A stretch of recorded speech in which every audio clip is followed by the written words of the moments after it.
Hello, my name is Lucy Barrett. I'm the client director here at Radiocentre. I'm going to be joined by Tom Roach. For those of you that don't know Tom, Tom is one of the most renowned creative strategists in the UK. He's worked at some of the biggest agencies, including AMV, BBH, Leo Burnett, and most recently Adam and Eve.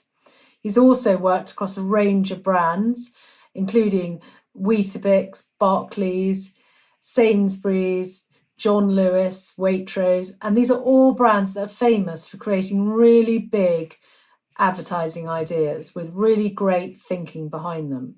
And he's been watching this research, and we're going to have a little chat while he tells me what he thinks about the findings and how he thinks advertisers and their agencies should be looking to behave in the future. The first thing that I wanted to talk about, because this always strikes me, is everywhere I look, there seems to be a lot of news about a lot of the new channels that are out there. So if there's a new app or a new update, it's big news, a new offering on it, it's big news. And I wondered whether this affected people's perceptions of the importance of some medium.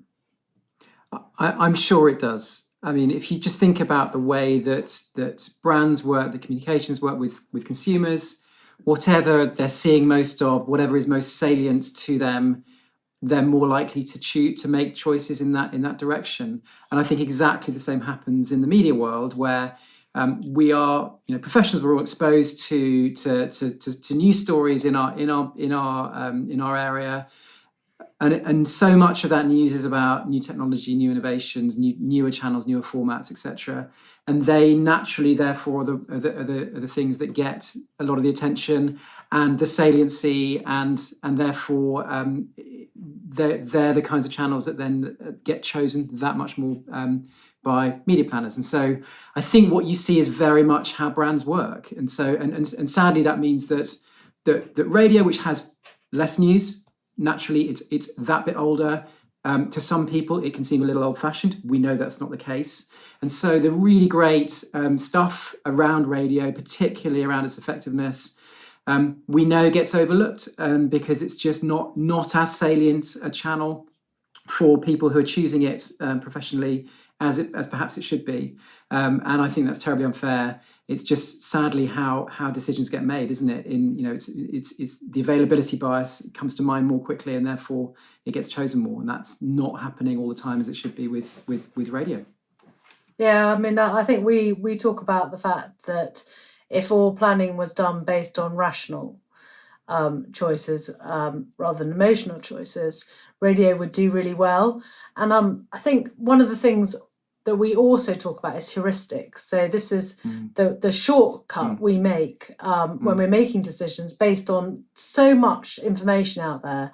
And I wonder whether this really is something that's happening in the world of advertising. I'm sure it's the case. I mean, the nature of there is so much data out there these days about how channels work, so much research, so much evidence. Sadly, it's not all being read. It's not all being absorbed. And of course, the choices that people are making when it comes to their marketing, when it comes to their media choices, aren't absolutely as data driven as they claim them to be. And so, if only people were to sit down and read all the research and do the analysis that they should do, that the ubiquity work, which I think is fantastic, which obviously they've gone through all of the evidence base on which channels work best for what role and what purpose. But that's just not how people make decisions. And so I think it's a lovely idea that somehow professionals should be making completely evidence-based decisions all the time. But we know from our, how consumers behave. That's not how they buy brands. They're not reading every single possible review on Amazon to make their decisions about the choices that they make when it comes to purchase decisions. So of course that's not going to happen in the world of media planning. Yeah, that's a great comparison, actually, because people, what do? They read the first review and then the last review and then the lowest reviews. And of course, what people tend to use data and research and evidence to justify decisions that they've made on a more subconscious or emotional basis, or through the use of heuristics, as you've said. And then they look at a bit of research to justify that decision, and they will use some data in their presentations to clients to justify that decision. And of course, that is actually how data gets used. It gets used to back up already made decisions that have been made using other kinds of on other kinds of bases. Okay, so just on, we talk about current trends, and I wouldn't even just call it a trend. I'd say it seems to be a long-term thing, that there is a more focus on short-term rather than long-term in advertising. And I know you've written a blog quite recently about this and about the terminology and whether or not it's the right approach. But actually, could you just talk about why there is such a move towards short-term? Yeah. So, I mean, short-termism, it's not a new thing, is it? It's a problem that I think people in advertising have talked about for a long time. It's an issue. I mean, in business, businesses are very short-termist. Quarterly reporting means that they sort of have to be, and that's just a fact of life. Marketers aren't necessarily in role for that long, and marketing directors, CMOs in particular. There's quite a lot of churn in those kinds of roles, so they're not necessarily looking to build brands for years or decades to come. They need to achieve what they need to achieve rather more quickly than that. So it's completely understandable, I think, that people, marketers in particular, are making sort of short-term decisions. And particularly right now, where you've got businesses that may not be in business in a year's time. They've got critical decision making and critical objectives, which are just bound to be more short-termist, aren't they? But I think overall, there definitely has been a trend over the last, 10 years maybe, and I think accelerating towards marketing plans being balanced wrongly towards the short term. But the really big advertisers, I think, have spotted this, and there have been a few big examples recently. I think P&G, Adidas, recognizing that they need to rebalance.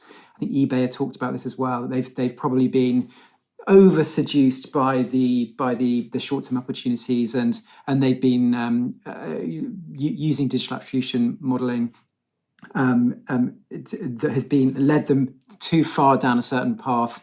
And now they're rebalancing. And I think it's a healthy thing that there's a debate. And I think it's a healthy thing that brands are reconsidering the balance. I just think it's really important that balance is something that people recognise is just vital in their plans.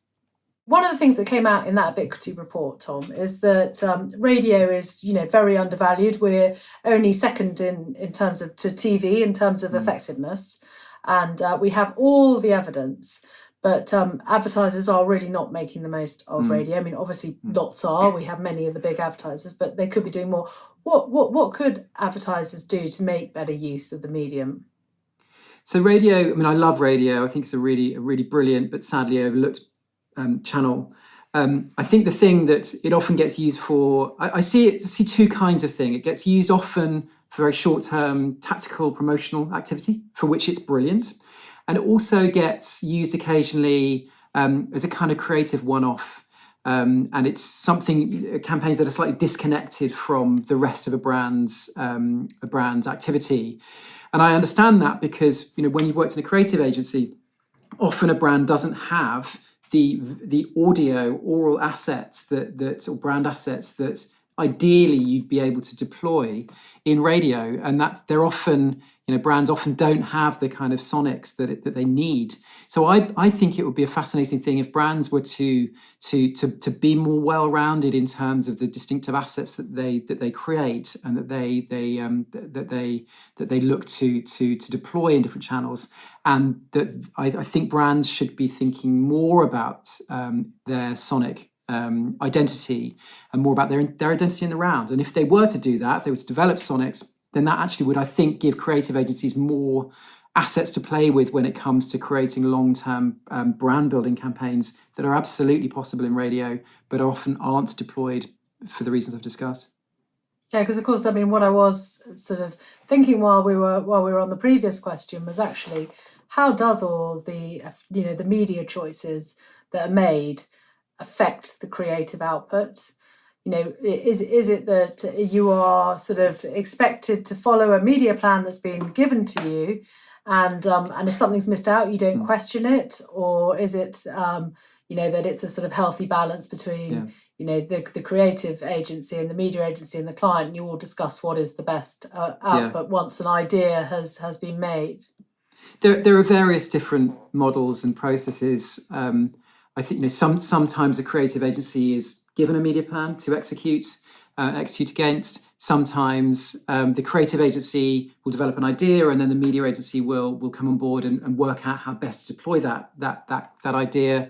And other times, I think it probably is best practice for everybody to be working together with one brief, thinking about campaign idea, execution, and media plan all together at the same time. I think that has to be the best practice, rather than one agency or one party handing off to another. I think in that, if you're thinking about everything in the round, then that probably would give a channel like radio a greater chance of being there, because everyone's going to be considering everything together. And just the whole thing is about about perception versus reality. And I wondered if there was any kind of tips you could give either people in agencies or clients that would mean that they interrogate their thinking more than they are at the moment. The best thing is always, I guess there's two things. One is to make sure you're using the available research and data on the effectiveness of channels. Now, I don't expect everybody to read everything, but just being abreast of it, so that you're able to consider all the available channels, and you're able to consider things equally and fairly. But I think then the other thing is to be as in touch as you possibly can be with real people, real consumers, your actual target audience. What are the channels that they are using and exposed to? Where are the places, where are the touch points that they're getting their kind of news and information, and that are influencing their brand decisions. So, Tom, should we all be quite positive about the future? Do you think that, people will start to think a little bit more outside the bubble, and not just in their kind of own agency world, or what their friends do? Or do you think it is kind of like we are going to be on this road for a bit? Look, it's always going to be there, isn't it? We're always going to be in a bubble of some kind. But I do see an awful lot of fantastic attempts by people like yourselves, by Reach, with some great research they've been doing, some really interesting stuff that's been written about advertising marketing's need to get out of the bubble, to engage with real people, to understand them better. I think there's a much greater acknowledgement, and this came out of 2016 with the shock of Brexit, the shock of the Trump election first time round. I think we suddenly realised that we didn't understand real people, and that is an absolute crime when it comes to being a marketer. You cannot. The first rule of marketing is to try and understand your audience. And I think we were shocked by those two events, and I think that made us realise that we need to get out of our bubbles and engage with real people. Great. Okay. Well, I think that's a really positive note to end on. Thank you very much, Lucy. Okay. So thanks, Tom. That was absolutely fascinating.